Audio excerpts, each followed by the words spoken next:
Alors, quel est le point commun entre un athlète de niveau olympique et, disons, le pain qu'on mange le matin? Ça peut paraître étrange, mais la réponse, ce sont des dangers cachés. On va plonger ensemble dans l'univers de ces substances qui peuvent faire un champion, mais aussi, sans qu'on s'en doute, se glisser dans notre assiette. C'est un voyage assez surprenant qui nous attend. Quand on pense à ce qui fait un champion, les premiers mots qui viennent à l'esprit, c'est le talent, bien sûr, des heures et des heures d'entraînement, un mental d'acier. Et c'est tout à fait vrai.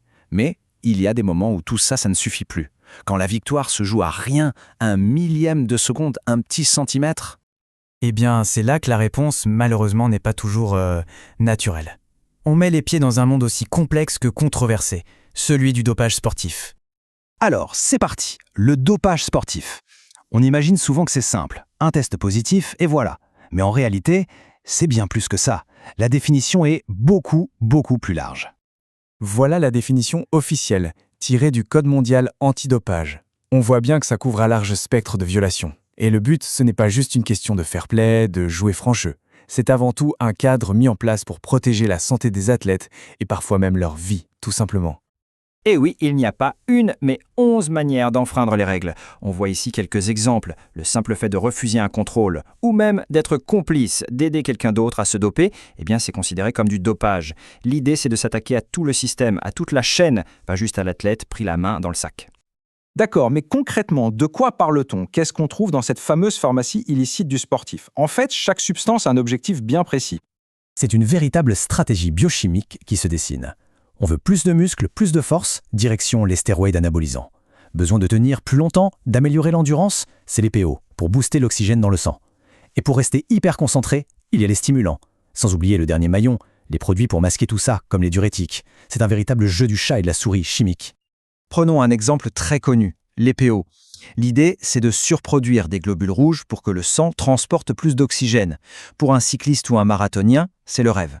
Mais le cauchemar n'est jamais loin. Le sang devient plus épais, plus visqueux, un peu comme de la mélasse. Et là, le risque de caillots sanguins, d'AVC, de crise cardiaque, il explose. C'est littéralement jouer avec sa vie pour gagner quelques secondes.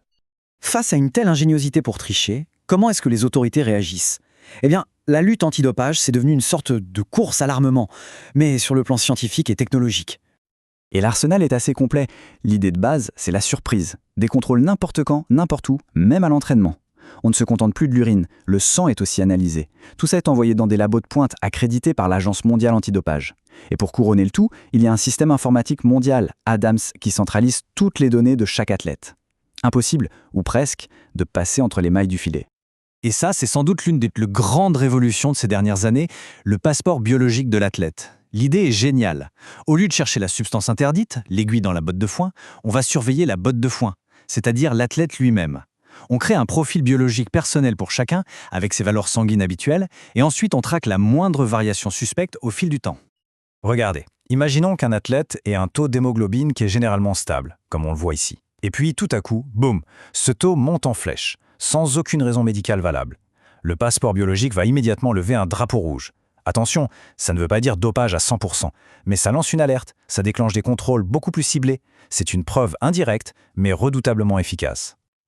Ok, on a vu cette bataille acharnée pour un sport propre. Mais si la plus grande guerre contre les substances cachées ne se jouait pas dans les stades, mais quelque part de beaucoup plus proche de nous tous. En fait, cette guerre contre les substances cachées, elle s'étend bien au-delà du monde du sport. Et elle nous amène à une question qui nous concerne tous. Que se cache-t-il vraiment dans ce qu'on mange au quotidien? Parce que oui, sans même le savoir, des toxines, cette fois-ci naturelles, peuvent s'inviter à notre table. On va parler maintenant de poisons qui se trouvent dans nos assiettes. Leurs noms sont un peu barbares, les mycotoxines et les phycotoxines.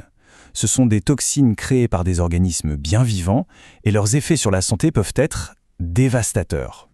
Alors, il faut bien faire la différence entre les deux.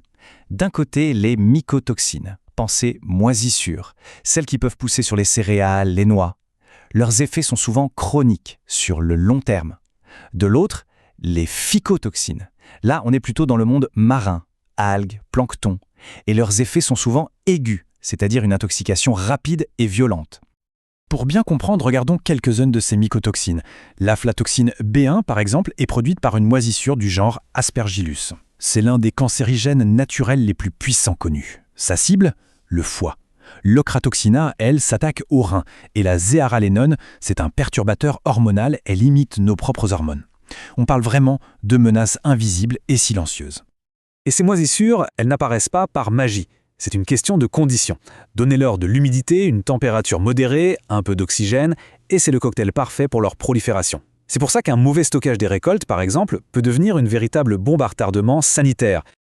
Et pour saisir l'ampleur du problème, il suffit de regarder ce chiffre, plus de 400. C'est le nombre de mycotoxines différentes qu'on a identifiées jusqu'à aujourd'hui. Ce n'est pas un petit problème marginal. C'est un défi absolument colossal pour la sécurité alimentaire mondiale. Alors comment on fait? D'un côté, le dopage dans le sport. De l'autre, ces toxines dans la nourriture. Deux mondes très différents, mais avec une solution commune. La meilleure stratégie dans les deux cas, ce n'est pas de guérir, mais de prévenir. Pour le dopage, le plan de défense est clair. Ça passe par l'éducation des athlètes pour qu'ils comprennent les risques. Ensuite, des protocoles de test qui sont vraiment stricts pour dissuader. La surveillance intelligente, on l'a vu avec le passeport biologique. Et enfin, tout le monde doit travailler ensemble, à l'échelle mondiale. Et ce qui est fascinant, c'est de voir le parallèle avec la lutte contre les mycotoxines. Là aussi, la défense commence bien en amont, directement dans les champs. Puis, elle continue avec un séchage et un stockage hyper contrôlés. Et enfin, il y a les réglementations et les tests sur les aliments avant qu'ils n'arrivent sur le marché.